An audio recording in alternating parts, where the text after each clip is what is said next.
China की तरफ से अब एक ऐसी एंटी सैटेलाइट वेपन को बनाया जा चुका है जो कि दुश्मन की सभी सैटेलाइट को नष्ट कर सकते हैं या फिर कुछ समय के लिए उनको जैम कर सकते हैं।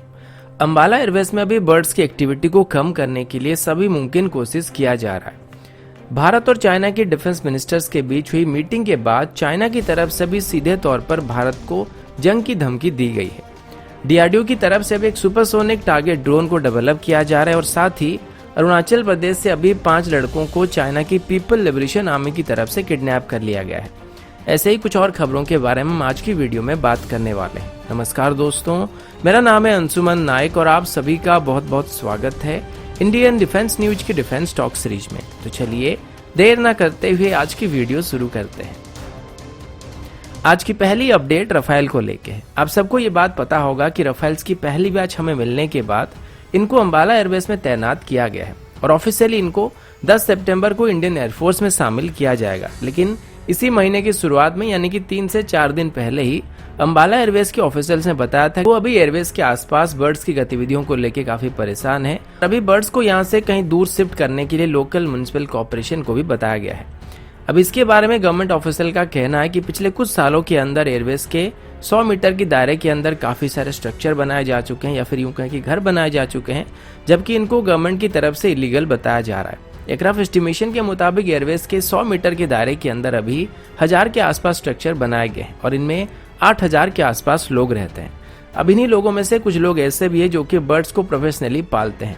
अब बर्ड्स से मेरा मतलब यहाँ पर पिजन्स है यानी कि कबूतरों से है और अभी ऐसे 5 से 6 फैमिली को यहाँ पे आइडेंटिफाई किया गया है जो कि प्रोफेशनली पिजन को पालते हैं और ब्रीड करते हैं, यानी कि उनका बिजनेस है। अगर आप ये सोच रहे हैं कि 5 से 6 लोग यहाँ पर अगर पिजन को पालते हैं और ब्रीड करते हैं तो इससे एयरवेज को भला क्या खतरा होगा और ये भले कितने पिजन को यहाँ पे रख पाएंगे जिससे एयरवेज को खतरा हो सकता है। तो अभी मैं आपको एक एग्जाम्पल देता हूँ, आप लोग समझ जाएंगे। और ये बात मैं अच्छी तरीके से जानता हूँ क्योंकि मेरे पास भी काफी सारे पिजन है, लेकिन मैं बिजनेस नहीं करता हूँ। सबसे पहले मैंने एक बीमार पिजन को ला के रखा था, फिर 1-2 और आए थे, फिर ये लोग ठीक हो गए, फिर बच्चे पैदा करने लगे और अभी मेरे पास 100 से ज्यादा पिजन है।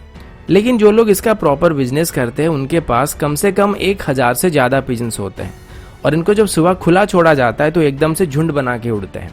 इनमें से कुछ जल्दी वापस आ जाते हैं, लेकिन कुछ पिजन ऐसे होते हैं जो कि सुबह छोड़ो तो दोपहर तक उड़ते रहते हैं या फिर शाम को वापस आते हैं और दिन भर उड़ते ही रहते हैं। अब यहीं पर अगर इनका झुंड किसी प्लेन के सामने आ जाता है तो ये गड़बड़ पैदा कर सकते हैं, क्योंकि आप सोचिए अगर 5 से 6 फैमिली में से हर एक के पास 500 पिजन भी होगा तो ये करीब 3000 के आसपास होंगे और जब ये साथ उड़ेंगे तो आप इमेजिन कर सकते हैं। अभी अंबाला के डिप्टी कमिश्नर का कहना है कि जो 5 से 6 फैमिली है इनको अभी अंबाला एयरवेज से थोड़े दूर पे शिफ्ट किया जा रहा है। साथ ही एयरवेज की 3 से 4 किलोमीटर की दायरे के अंदर ड्रोन या फिर पतंग उड़ाना भी बैन किया गया है। वहीं पर एयरवेज की और इसके आसपास के गांव के जो सॉलिड वेस्ट होता है उसको भी कहीं दूर शिफ्ट किया जा रहा है, क्योंकि इसी की वजह से वाइल्ड बर्ड्स भी अट्रैक्ट होते हैं। फॉरेस्ट डिपार्टमेंट को वह भी वाइल्ड बर्ड्स को कंट्रोल करने के लिए नियुक्त किया जा रहा है। अभी अंबाला के डिप्टी कमिश्नर अशोक कुमार जी का कहना है कि इंडियन एयरफोर्स अभी उनके द्वारा लिए गए स्टेप से काफी खुश है और उम्मीद है कि 10 सितंबर से पहले वो बर्ड्स की गतिविधियों को काफी हद तक कंट्रोल कर पाएंगे।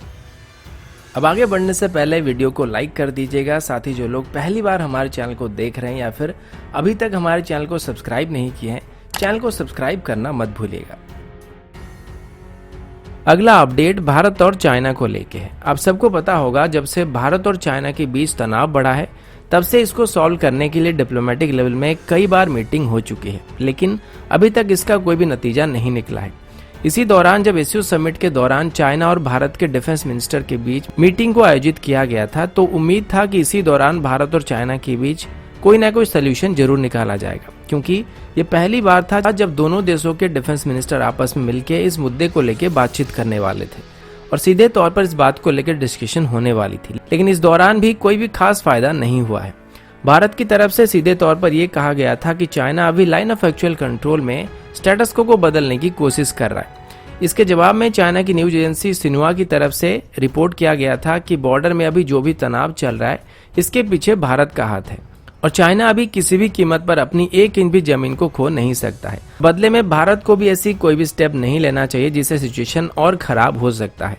तो सीधे तौर पर यहाँ पर चाइना की तरफ से ये मेंशन कर दिया गया था कि वो पीछे नहीं जाने वाले हैं और अगर भारत पीछे नहीं जाता है तो चाइना की तरफ से एस्केलेशन किया जा सकता है। यानी कि बातचीत का अभी तक कोई भी फायदा नहीं हुआ है और चाइना सीधे तौर पर यहाँ पर जंग करने की धमकी दे रहा है। इसी बात को लेकर डोनाल्ड ट्रंप ने भी चिंता जताते हुए कहा है कि भारत और चाइना के बीच अभी सिचुएशन काफी गंभीर हो चुकी है। हालांकि उन्होंने पहले भी दोनों देशों के बीच बढ़ रही तनाव को कम करने के लिए मध्यस्थता करने का ऑफर दिया था, जिसको पहले चाइना की तरफ से सीधे तौर पर इनकार कर दिया गया था। अभी वो दोबारा से वही ऑफर कर रहे हैं कि अगर भारत और चाइना चाहे तो यूनाइटेड स्टेट उनके बीच बढ़ रहे तनाव को कम करने की कोशिश कर सकता है। लेकिन यकीन मानिए इस पर अभी चाइना की तरफ से कल तक कोई ना कोई उल्टी सीधी स्टेटमेंट जरूर पास किया जाएगा। अगला अपडेट इन्फेंट्री कॉम्बैट व्हीकल को लेके है। TNN की रिपोर्ट के मुताबिक इंडियन आर्मी की तरफ से अभी जल्दी ही 156 अपग्रेडेड इन्फेंट्री कॉम्बैट व्हीकल को अपने फोर्स में शामिल करने का विचार किया जा रहा है। इसके लिए इसी साल के जून और जुलाई के बीच ऑर्डर को प्लेस किया गया था, जिसमें 156 अपग्रेडेड VMP-2 व्हीकल खरीदने का फैसला किया गया था। इस पूरे डील की कीमत 1094 करोड़ था और इसमें बनने वाले VMP-2 व्हीकल्स अपने पुराने वेरिएंट के मुकाबले काफी बेहतर होने वाले हैं। अब इनमें advance navigation system, radio communication system और डिजिटल केबल हार्नेस सिस्टम मौजूद होने वाली है। साथ ही इसे अभी रात में भी ऑपरेट करने के लिए डिजाइन किया जा रहा है। अभी इनमें जो फायर कंट्रोल सिस्टम का इस्तेमाल किया गया है, ये रात में भी VMP-2 व्हीकल्स को एक्यूरेट फायरिंग कैपेबिलिटी देने वाली है और ये सिस्टम पहले ही कुछ VMP-2 व्हीकल्स में अपग्रेडेशन प्रोग्राम के दौरान इंटीग्रेट किया जा चुका है। अभी इन व्हीकल्स को हमारे ऑर्डिनेंस फैक्ट्री बोर्ड मेदक की तरफ से बनाया जाएगा और अभी इनको जंग के दौरान light tank, command and recon vehicle, weapon carrier या फिर एम्बुलेंस के तौर पर भी इस्तेमाल किया जा सकता है। अगला अपडेट DRDO की तरफ से है। एक दिन पहले ट्विटर में एक खबर सामने आई थी। DRDO की तरफ से अभी स्टार यानी कि एक सुपरसोनिक टारगेट ड्रोन को बनाने पर काम किया जा रहा है। इसके डेवलप होने के बाद इसको हमारे वॉरशिप्स के क्रू मेंबर्स को इनकमिंग एंटी-शिप मिसाइल के खिलाफ ट्रेनिंग करने के लिए इस्तेमाल किया जाएगा। यानी कि अगर हमारे वॉरशिप्स के ऊपर दुश्मन की एक एंटी-शिप मिसाइल को फायर किया जाता है तो उसको किस तरीके से डिफीट करना होगा, इस ड्रोन की मदद से उसको एक्यूरेटली प्लॉट किया जा सकेगा। ये एक सी स्कीमिंग मिसाइल होने वाली है और इसमें लिक्विड फ्यूल रैमजेट इंजन का इस्तेमाल होने वाला है, जो कि इसको मार्क 2.4 तक की स्पीड दे सकेगा।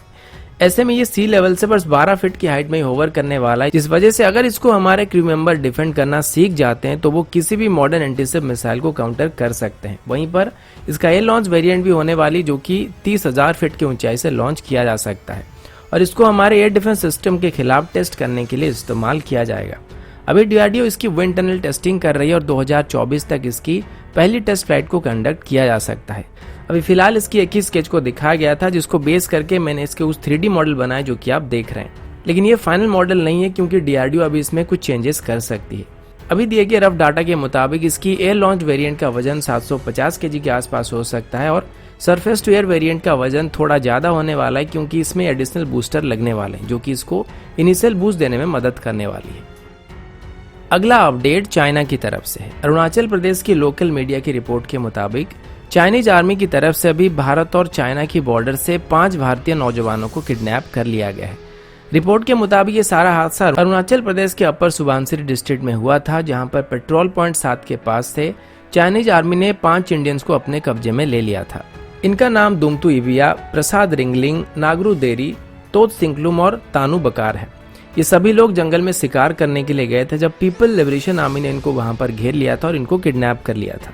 इनके ग्रुप में से 2 लोग वहां से पीपल लिबरेशन आर्मी को चकमा देके भागने में कामयाब हो गए थे और जब उन्होंने आगे ये बात अपने लोगों को बताया तो वो लोग आके नाचो पुलिस स्टेशन में कंप्लेन दर्ज किए हैं और हमारे लोगों को जल्दी से जल्दी वापस लाने के लिए रिक्वेस्ट कर रहे हैं।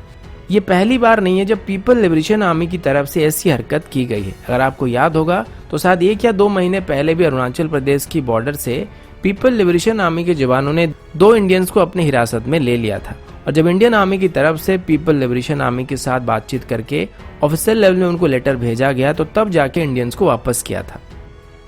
अगला अपडेट चाइना की स्पेस प्रोग्राम को लेके है। यूएस की तरफ से दी गई एक रिपोर्ट के मुताबिक चाइना की तरफ से अभी इलेक्ट्रॉनिक वॉरफेयर के ऊपर काफी जोर दिया जा रहा है और चाइना अभी rovers, anti satellite missile, kinetic weapons, ground based laser weapons, space robot जैसे और भी कई सारे सिस्टम के ऊपर काम कर रही है। इसके ऊपर अभी यूएस कांग्रेस की डिफेंस डिपार्टमेंट की तरफ से 200 पेज का एक रिपोर्ट तैयार किया गया है। इसमें यह बताया गया है कि चाइना अभी अपने दुश्मनों को जंग जैसे हालात में एकदम से अंधा करना चाहता है, यानी कि उसके सभी सैटेलाइट्स को नाकाम करने के लिए चाइना अभी multi layer anti satellite weapons और जैमर्स को डेवलप कर रहा है और आज के दौर में अगर दुश्मन की सैटेलाइट्स को नाकाम कर दिया जाता है तो जंग के दौरान वो लगभग अंधा हो जाता है। यूएस का कहना है कि हालांकि चाइना ये सब बातें पब्लिक को नहीं बता रहा है, लेकिन चाइना अभी एक बहुत ही मजबूत साइबर वॉरफेयर सिस्टम और एंटी सैटेलाइट सिस्टम को डेवलप कर चुकी है। भारत की बात करें तो हमने भी पिछले साल एंटी सैटेलाइट वेपन को टेस्ट किया था, लेकिन चाइना के पास इसके और भी कई सारे तरीके मौजूद हैं और चाइना के पास अभी 120 के आसपास रिकॉनेंस और रिमोट सेंसिंग सैटेलाइट मौजूद है, जबकि हमारे पास उसके मुकाबले काफी कम है। 2020 में चाइना की तरफ से अपनी स्पेस प्रोग्राम के लिए लगभग $11 बिलियन खर्च किए गए हैं, जो कि भारत की इसरो के मुकाबले लगभग 7 गुना ज्यादा है। और इसमें वो सैटेलाइट जैमर्स और ground based direct energy weapon को डेवलप करने के साथ साथ एंटी सैटेलाइट वेपन्स को ऑपरेशनल कर चुके हैं। और यूनाइटेड स्टेट के मुताबिक चाइना की एंटी सैटेलाइट वेपन की बात करें तो ये सिर्फ लोअर अर्थ ऑर्बिट ही नहीं बल्कि जियो सिंक्रोनस ऑर्बिट में भी घूमने वाले सैटेलाइट्स को नष्ट कर सकता है। और इसी वजह से भारत के साथ साथ अभी यूनाइटेड स्टेट को भी चाइना की एंटी सैटेलाइट वेपन से काफी खतरा है। तो दोस्तों, अभी के लिए इतना ही। मिलता हूं आपसे अगले वीडियो में, तब तक के लिए जय हिंद, वंदे मातरम।